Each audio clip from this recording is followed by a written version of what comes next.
You know, being here in Miami, it's like a second home. My mom still lives here. Dad used to live here. Brother's business is here. I've been coming down to Miami for my entire life.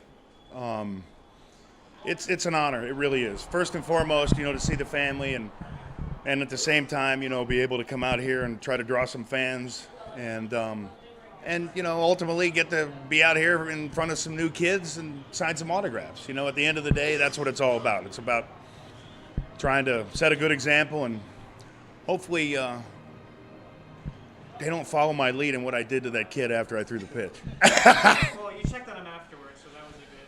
I did. I checked on him, make sure he was breathing, and it's been Brock Lesnar, WrestleMania 20 or 30 or whatever it was the last time I did that. So it's been over 10 years. It's been a long time. So. I don't know. You've been very active on Twitter, responding to people. Are we going to see you back in the WWE Wrestlemania? People want to see it. I don't know where that rumor came from. Have I spoken to them at times? Absolutely. Is my DVD coming out? Yes. Am I going to the WWE to be at WrestleMania? No. But there's 8 months till WrestleMania, right? So at this moment, I can tell you I am not planning to be there by any stretch of the imagination. But you never know. Things could change to where I was viable in Japan, and they wanted me in Japan. And I fortunately did that. And that was a dream of mine, wrestling-wise, because they don't cry if you hit them in Japan. Okay? That was a dream of mine. And I followed Hogan, because I watched his progression and what he did. He was one of the first guys over there, And when he did, he got a heck of a payday. And it was a wonderful thing. And he was able to reach a new audience. And, that's why it was hard for me to turn bad guy that one night, because I like to be there. I like to be somebody that the kids can look up to. And the reality is it's a fictional business. And sometimes that isn't always the case. And sometimes business-wise, that's not the smartest thing to do. That's why a lot of people don't like me and the way I treated my character. But the night that I would turn bad, they had me go against Hacksaw. He had just come back from cancer. I had a Make-A-Wish kid in the back. She had no clue as to the stageness of what we were doing, and so therefore she took it to heart. She was bawling when I got back to the room. So the next day I told him I'm going back. Is that a good business thing? No. Sometimes there's things much more important than business.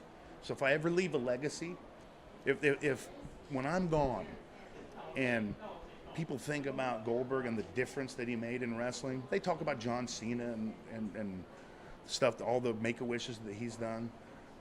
That's what I want them to remember about me, because I made a difference with the kids, because the kids are our future, and there's nothing more important than putting a smile on their face. What about what if you're inducted? Are you interested in the Hall of Fame if they came to you and asked you? I don't know. Just another. To me, does it mean that I've accomplished greater things in wrestling? Absolutely not. Is it something that before I die, I have to strike off my bucket list? Absolutely not. If it was offered to me, I'd seriously consider it. But is it something that I'm longing for? And, my life is not complete until I'm in the WWE Hall of Fame. I love Pete Rose to death. Pete Rose is in the Hall of Fame. He didn't put asses in seats like I did. Maybe on the baseball field for sure. But, so the answer is no. Very long-winded answer. Since you train in MMA, what do you think of these guys like Batista? They gave it a shot, and will you be willing to give it a shot into MMA? They're doing it for business. They're doing it purely for business. And it's brilliant. It's absolutely brilliant. But I'm old, comparatively. I used to own the largest MMA gym in the United States back in the late 90s when Couture and Randleman and Fry and Coleman were coming to my gym before it was even cool. Where do you think the character came from? I went to the first UFCs. I knew it was going to be big. I patterned my character after a 295-pound defensive lineman, the new Russian Sambo and new, Savat kicks and stuff like that. I thought it was cool. So My opportunity to get in it was way back then. There was no money. That's why the gloves, huh? That's why you wore the gloves to the gloves. Absolutely. That, and because if I actually hit a guy in the ring with no gloves on, he should bleed.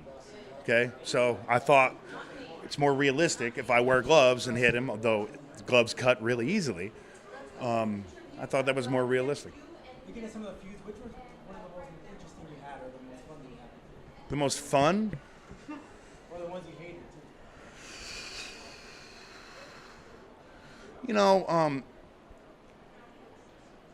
Steiner's, Scott Steiner, my feud with Steiner was electrifying. I was so excited every time we got in the ring because, and I'm going to get in trouble again for saying this, but, it was a stiff working match. And I like that. It means you're alive. It means you're there. It means it doesn't look like it's staged and predetermined. What you want to do is you want to put a sense of you want to put a question in everybody's head. Okay, is that it's wrestling. Well, it was pretty tough. You laid it in. That was real. So that was my goal, to make people wonder. And the one you hated to wrestle? Or The one I didn't like to wrestle, and the Giant was fun too. The Giant, we went all around the country, and a lot of times we did dark matches where he'd smoke a cigarette, come into the ring, and the referee'd come up and reprimand him, and he'd pick the referee up with one hand, and I'd come running from the back. They'd play my music. I'd spear him. I'd jackhammer him. We were main event all around the country, and people went nuts. So everybody who says that Goldberg can't wrestle and Goldberg only does 2-minute matches, why should I do anything more? Why would you do anything more to satiate the people when they're already standing on their feet? So, am I a good wrestler? Hell no. I never wrestled. So that never affected you because of you can't. I don't care. Show me a 295-pound guy who can do a standing backflip in the ring. That was incredible. Yeah. Okay? I could still do it. And, Do you feel you still need to accomplish more things in wrestling, or did you just give it up? No. I think I'm luckier than anybody in the world to have accomplished what I did. I got so many second chances in my life. I got to fulfill my dream by playing professional football, and then I got hurt. I was down in the dumps. I was depressed. I lived down here in Miami with my brother. I was checking engine discs in every freaking Freightliner that he owned. Every single engine on every plane that he owned, I had to check them, and it was miserable. And lo and behold, I got the opportunity to go into wrestling. I worked my ass off, and I was in the right place at the right time. Now, granted, I had a little bit of talent, and people have tried it before me, whether it be football players or whoever, but I was gifted in that I had a lot of people helping me, and I had timing on my side. We had the Monday Night Wars. They had a guy named Steve Austin that looked eerily close to myself, and our styles totally different, but we were leading each league against each other, and it was a great time. Any other time, any other place, I may not have been able to do my thing. I may not have prospered, but am I glad that I've accomplished, or do I think that I've accomplished? I'm ecstatic. I got a second chance, and I was lucky enough to do things. With Bret Hart, and we all remember he said that he was the last match. What are your thoughts on that? Well, see, I would say that I would have said Bret Hart, and I would have mentioned him in there, but every time I mention the Bret Hart thing, I feel remorseful about the kick. And though Bret and I are very good friends, and he doesn't hold it against me, till the day I die, I'm going to feel bad about it. And there's nothing that I can do to take it back. I've explained myself millions of times. I'm remorseful. Like I said, what else can I do? So that's why I didn't mention Bret. I had a wonderful time.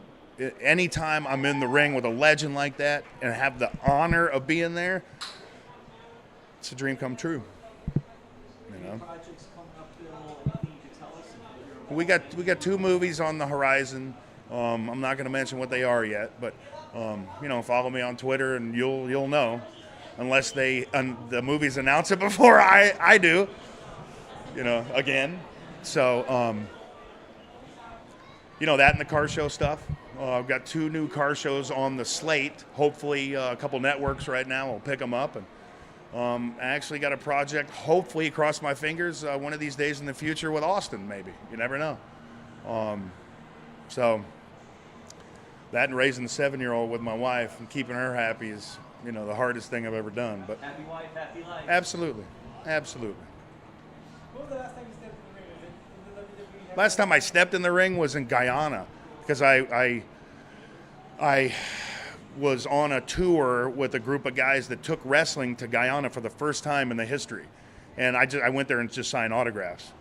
But I also went there and I jackhammered Big Daddy V or whatever just to see if I could still do it. And I did.